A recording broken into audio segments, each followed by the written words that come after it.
이 시간 우리에게 주시는 하나님 말씀입니다. 요한복음 20장 19절에서 23절에 있는 말씀입니다. 이날 곧 안식 후 첫날 저녁 때에 제자들이 유대인들을 두려워하여 모인 곳에 문을 닫았더니 예수께서 오사 가운데 서서 이르시되 너희에게 평강이 있을지어다. 이 말씀을 하시고 손과 옆구리를 보이시니 제자들이 주를 보고 기뻐하더라. 예수께서 또 이르시되 너희에게 평강이 있을지어다. 아버지께서 나를 보내신 것 같이 나도 너희를 보내노라. 이 말씀을 하시고 그들을 향하사 숨을 내쉬며 이르시되 성령을 받으라. 너희가 누구의 죄든지 사하면 사하여질 것이요 누구의 죄든지 그대로 두면 그대로 있으리라 하시니라. 아멘. 기왕에 박수 친 거 우리 반주자 지휘자님한테 박수 한번 다시 한번 쳐줘야겠다. 우리 맞습니다. 우리 주원이가 중학교 3학년인가? 여자가 아니고 남자입니다. 얼마나 우리 교회 인물인지 모르겠어요. 하나님이 크게 쓰실 겁니다. 부활의 아침입니다. 우리 주님 부활하셨습니다. 할렐루야. 우리 옆에 분들한테 함께 인사 나누시기 바랍니다. 예수님 부활하셨습니다.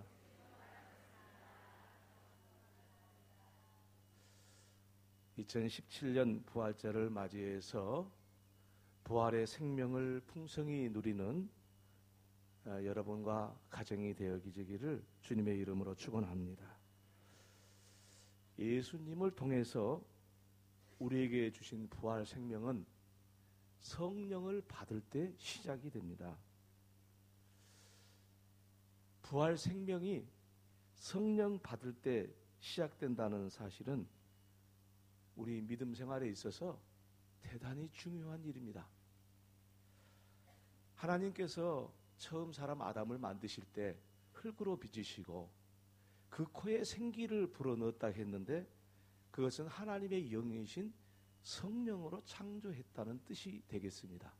그러하듯이 예수님께서 부활 생명을 입으시고 우리를 다시 새롭게 창조하셨는데 부활 생명을 우리에게 불어넣어 주셔서 우리로 하여금 거듭나게 하시고 새롭게 출생하는 은혜를 주셨는데 이 일은 성령을 통해서 시작되었던 것입니다. 그러므로 부활 생명은 성령을 받음으로 시작된다는 사실을 꼭 기억하는 부활 아침 되기를 바랍니다. 예수님의 부활은 응당 온 세계의 모든 사람들에게 전파되어야 되는 것은 너무도 당연한 것입니다. 이 죽음 앞에서 절망하는 이 세상에게 한 줄기 유일한 빛이 바로 그리스도의 부활의 빛이기 때문입니다. 죽음의 공포에서 벗어날 수 없는 인생에게 예수님의 부활은 이토록 유일한 소망의 빛이 되는 것입니다. 죽음 앞에서도 당당하게 이 세상을 이겨낼 수 있는 다른 길은 없습니다. 오직 부활 생명을 우리가 가질 때 가능합니다. 죽음을 이긴 예수 그리스도만이 인류를 생명으로 나아가게 하는 유일한 길입니다. 그래서 예수님의 부활의 이 놀라운 소식들은 널리 전파되어야 되는 것은 너무도 당연한 것입니다. 하지만 예수님의 부활이 온 세상에 선포되어짐으로써 온 인류가 부활 생명을 갖는 것은 아닙니다. 반드시 하나님의 영이신 성령을 받아야 합니다. 성령을 받았다라는 이야기는 하나님께서 우리 사람들에게 성령을 주셔야 가능한 일입니다. 그리고 하나님께서는 우리 사람들에게 성령을 받게 하실 때에 우리 사람과 대면하셨다는 사실을 이야기합니다. 너무나도 당연한 것은 무언가를 주고받을 때는 주는 사람이 있고 받는 사람이 대면해야 되는 것입니다. 어느 한쪽만 있어서는 불가능한 일입니다. 주고자 하여도 받는 자가 없다면은 그것은 성립할 수 없듯이 오늘 본문의 말씀에서 성령을 받으라 라는 예수님의 말씀은 예수님의 제자들뿐만 아니라 오늘을 사는 그리스도인들에게 이 성령을 주시고자 성령을 받으라라고 말씀을 하셨습니다. 여기서 성령을 받으라라는 이 받으라는 말씀은 헬라어로는 라베테라는 말을 씁니다. 이 말은 제2 부정 과거 능동태 명령형입니다. 무슨 말인가 여러분이 의아할 텐데 이 라베테라는 말의 헬라어 문법상 제2 부정 과거 능동태 명령형이란 말은 이 헬라어는요 이런 그 법과 태 그러니까 과거인지 현재인지 하는 그런 시제와 그리고 능동태인지 수동태인지 명령형인지 이런 것에 의해서 그 뜻이 결정되기 때문에 그렇게 제가 설명을 드렸습니다. 그래서 라베테 받으라 이 말씀은 영원히 한 번 받으면 영원하다 그런 의미를 가지고 있는 명제와 같습니다. 그러니까 성령을 받으라라는 예수님의 말씀은 성령을 받음으로 영원토록 이 성령 받은 효력이 있음을 의미하고 있다. 이런 말씀이 되겠습니다. 이를테면은 학교를 다니는 사람을 보고 학생이다 라는 말은 명제와 같습니다. 과거나 현재나 미래나 어느 때든지 학교를 다니는 사람은 학생이라 하지 않습니까? 그와 같이 명제인 것처럼 성령을 받으라 하는 예수님의 말씀은 명제와 같은 말이에요. 왔다 갔다 하는 게 아니에요. 변화될 수 있는 게 아니에요. 성령을 받으라 라는 그 문법 속에는 명제와 같은 의미를 담고 있습니다. 그래서 오늘을 사는 이 시대에도 동일한 효과가 있음을 이 말씀 속에 들어있다는 이야기입니다. 그래서 예수님 당시에 예수님의 제자들에게만 해당되는 것이 아니라 이것은 명제와 같습니다. 성령을 받으라. 성령을 받는 것은 변질되지 않는 것이다. 이런 뜻이 들어있습니다. 오늘 본문에서 예수님께서 부활하신 후에 제자들에게 나타나셔서 부활의 생명을 갖기를 바라서 성령을 받으라 말씀하셨기 때문에 이 말과 함께 연결시켜서 생각하면 성령을 받으라라는 말씀을 이해할 수 있습니다. 부활 생명과 성령 받는 것 그것은 함께 연결시켜야 됩니다. 그러니까 부활 생명은 성령을 받음으로 되는 것이다 라는 명제입니다. 유대인들은 예수님이 십자가에서 죽으시고 난 다음에 예수를 믿는 사람들 중에 예수가 부활했다는 소문이 여기저기서 들려오니까 유대교의 지도자들이 많은 위기감을 느껴서 유대의 모든 의사를 결정하는 사내들인 공회라는 그 공회에서 우리로 말하면 국회입니다. 국회보다 더 센 곳입니다. 그래서 이 사내들인 공회에서 예수 그리스도의 부활을 믿고 따르는 사람은 출교하기로 그렇게 결정을 해버렸습니다. 그러니까 출교한다는 말은 단순히 유대교에서 출교시켰다라는 뜻으로 생각해서는 안 됩니다. 유대인들은 유대교 자체가 바로 그들의 생명과 같은 것이기 때문에 선택의 여지가 없습니다. 유대인들은 무조건 유대교 당시에. 그런데 그 유대교회에서 출교시킨 겁니다. 그러니까 유대인인데 유대인 취급을 않겠다는 것. 굉장한 그런 참혹한 그런 심판적인 이야기입니다.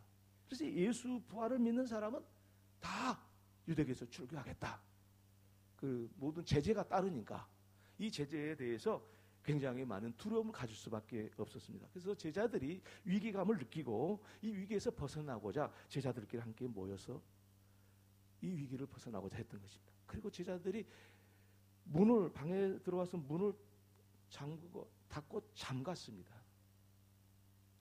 그런데 예수님께서 문을 잠그고 있는 제자들에게 문을 열어주지도 않았는데 들어오셔서 제자들 앞에 서서 말씀을 하십니다.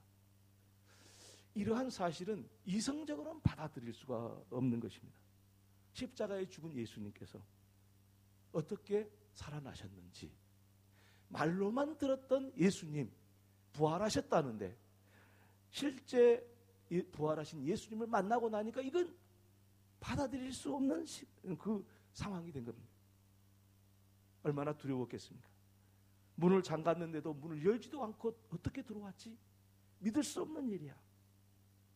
그리고 당시의 제자들이 그렇게 예수님을 수용을 할 수가 없었던 겁니다. 그것은 오늘을 사는 우리들도 마찬가지 아니겠습니까? 우리는 예수님의 부활을 어떻게 이해합니까? 당시의 제자들도 눈으로 보고도 이해를 못하고 받아들이지 못했는데 어떻게 그것을 이해할 수 있겠습니까? 그래서 예수님의 제자들이 받아들일 수 없을 때, 불안에 떨고 있을 때 예수님께서 말씀을 하십니다. 너희에게 평강이 있을지어다. 예수님께서는 염려하고 두려워하는 제자들을 향해서 너희에게 평강이 있을지어다 위로해 주시면서 그의 손과 옆구리를 보여줍니다. 그 손에는 십자가에서 달렸던 못자국이고 옆구리는 창자국입니다. 왜냐하면 십자가에서 죽음을 확인하기 위해서 그 심장으로 이 창을 꽂아가지고 이렇게 그 죽음을 확인하는데, 만약에 피만 흘리면은 그것은 아직 살아있는 거죠. 그리고 피가 흘리고 물이 함께 쏟아지면은 그것은 죽어 있는 겁니다. 왜냐하면 심장이 멎어 있을 때는 이제 물이 차게 되기 때문에 이 창으로 꽂았을 때 물이 흐르는 거죠. 우리 예수님이 그렇게 창자국을 가지고 계십니다. 그래서 창자국을 보여줬습니다. 손 못자국을 보여줬습니다. 그것을 제자들이 봤습니다. 우리 주님께서는 그들에게 이것을 확인시켜 주고 싶어서 그렇게 했습니다. 그러나 과연 제자들은 창자국을 보고 손에 못자국을 보았다 해서 부활하신 주님이 실감이 났겠습니까? 아마 그들은 꿈을 꾸는 것 같았을 것이고 이것이 생신지 환상인지 아마 많은 두려움에 더 쌓였을 것이라고 생각할 수밖에 없습니다. 그들의 행동을 봐서 사람의 이성으로는 수용할 수 없는 일이었기 때문입니다. 부활이 어떻게 믿어집니까? 여러분, 예수님의 제자들도 못 들었는데 못 믿었는데 그게 믿기지 않았는데 오늘 사는 저 여러분이 어떻게 부활이 믿어지겠습니까? 아니, 제자들이 이 순간을 받아들이고 부활하신 예수님이라고 받아들였다고 합시다. 그것이 무슨 별다른 일입니까? 깜짝 놀랄 일은 이겠죠. 아, 예수님이 부활하셨구나. 깜짝 놀랄 일일 것입니다. 놀랄 일이지. 그런다고 해서 부활하신 예수님의 부활 생명과 그들이 무슨 상관이 있습니까? 부활하신 예수님을 봤다고 해서 달라집니까, 사람이?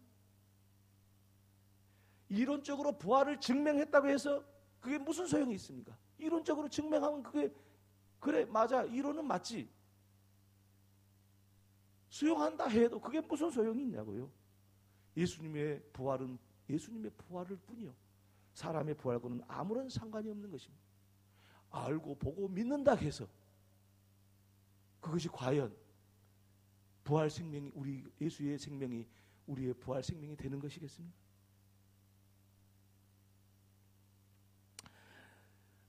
예수님의 부활을 이해하고 예수님께서 부활하셨다는 사실을 믿는다고 해서 사람에게는 아무런 영향이 없는 것입니다. 물론 감동하기도 하고 놀라기도 하겠지요. 그러나 중요한 사실은 예수님의 부활이 사람들의 부활 생명이 되느냐 마느냐, 이게 중요한 것 아니겠습니까? 예수님이 부활하신 예수님의 부활 생명이 우리들에게 부활 생명이 되느냐 안 되느냐, 이게 중요하지. 그거 알아서 못하고 이해해서 못하고 그게 우리가 무슨 상관이 있습니까? 좀 이해하면 우리가 뭐 하늘로 올라갑니까?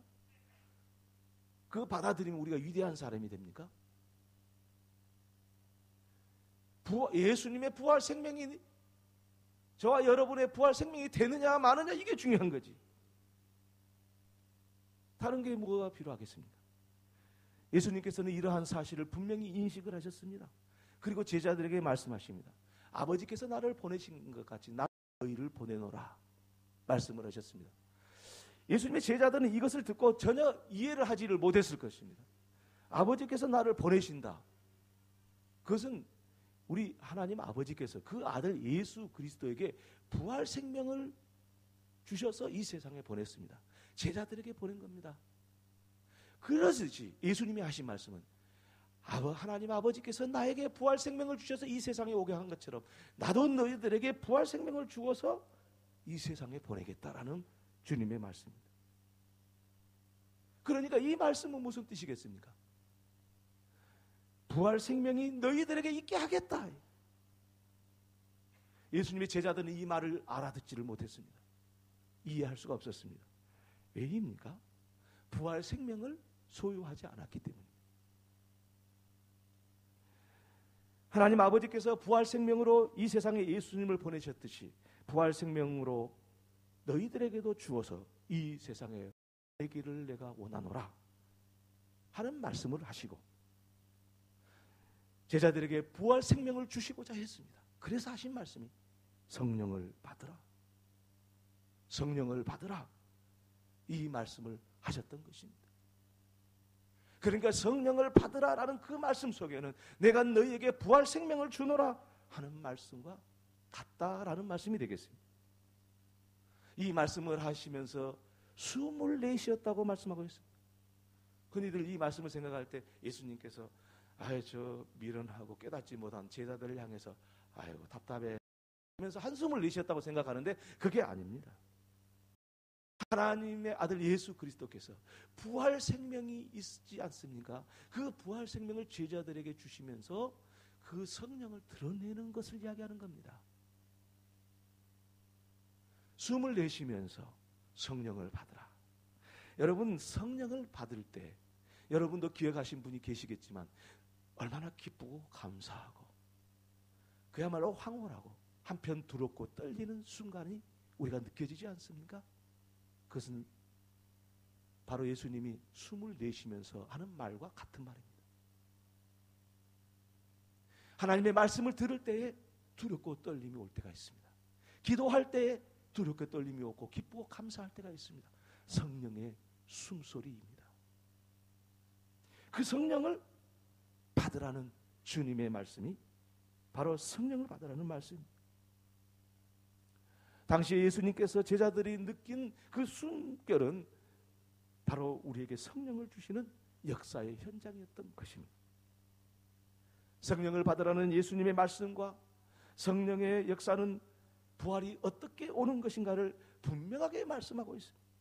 부활 생명은 우리에게 어떻게 오는 것인가? 성령을 통해서 우리의 생명이 된다고 말씀하고 있는 것입니다. 예수님의 부활 생명이 성령을 받을 때 우리에게 왔다는 사실은 우리를 부활 생명의 소유자로 다시금 태어나게 하셨다라는 뜻이 들어있지 않겠습니까? 성령을 받으면 우리의 부활 생명이 우리에게 오므로써 우리는 새롭게 거듭나고 태어나는 것입니다. 새롭게 우리를 창조하시는 순간입니다. 그런 후에 부활 생명을 가진 제자들이 부활 생명을 제자들이 받았는데 이제야 주님이 말씀하십니다. 너희들이 어떻게 부활 생명을 가졌는데 어떻게 살아가야 되는지. 이것은 제자들에게만 하는 말씀이 아니라 성령을 받은 우리들에게, 그래서 부활 생명이 우리에게 있는 저와 여러분들에게 주님이 이 세상을 어떻게 살 것인가를 말씀하고 계십니다. 예수님께서는 성령을 받으라고 말씀하신 후에 이어서 말씀하시기를 너희가 누구의 죄든지 사하면 사하여 줄 것이요 누구의 죄든지 그대로 두면 그대로 있으리라 말씀을 하셨습니다. 이 말씀은 부활 생명을 가진 사람들에게 권세가 있다는 말씀이고 부활 생명을 가진 사람에게는 책임이 있다는 말입니다. 권세는 무엇입니까? 그것은 죄를 이기는 권세입니다. 죽음을 깨트리는 권세입니다. 부활 생명은 죽음을 깨트리는 권세를 우리에게 부여해 주시는 겁니다. 부활 생명을 통해서 우리는 이 세상의 책임적 존재가 되는 겁니다. 여러분, 부활 생명을 가진 사람만이 이 세상의 책임적 존재이지 부활 생명이 없는 사람이 이 세상에 무슨 책임적 존재겠습니까? 부활 생명을 가진 사람은 당연히 이 세상을 향해서 책임적 존재인 것을 느끼게 되는 것입니다.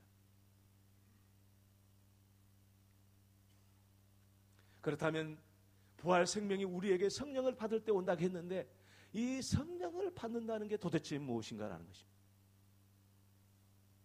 성령을 받는다는 사실은 성령의 말씀인 하나님의 말씀, 그 말씀을 받는다는 뜻이 되겠습니다. 왜입니까? 하나님의 말씀은 성령의 말씀이고 그 성령의 말씀을 내가 받아들임으로써 나는 성령, 부활의 생명을 경험하는 겁니다. 그런데 사람들이 생각합니다. 나는 하나님의 말씀을 받아들이고 믿고 있어. 잘하신 것입니다. 그런데 성령을 받으라라는 그 말씀 속에는 부활 생명을 알고 믿어라라는 단순한 말씀이 아니라 이 성령을 받는다는 것은 바로 삶으로 옮길 때 성령을 받았다고 말하는 것입니다. 우리가 성경을 아무리 많이 알고 예수님이 부활하셨다는 사실을 알고 그저 기억 속에 우리는 예수님이 부활하셨다고 이미 다 세뇌된 것처럼 그렇게 알고 있고 부활의 생명이 우리 안에 있다고 말씀했으니까 있겠지라고 아는 것은 의미가 없다. 하나님의 말씀을 듣고 그 말씀대로 삶으로 옮겼을 때 그게 받는 거예요. 그런 의미입니다. 예를 들자면은 거룩한 주일입니다. 하나님께서 거룩한 주일을 지키라고 말씀하셨습니다. 거룩한 주일을 지키라고 하나님께서 말씀하신 것을 모르는 사람이 없습니다.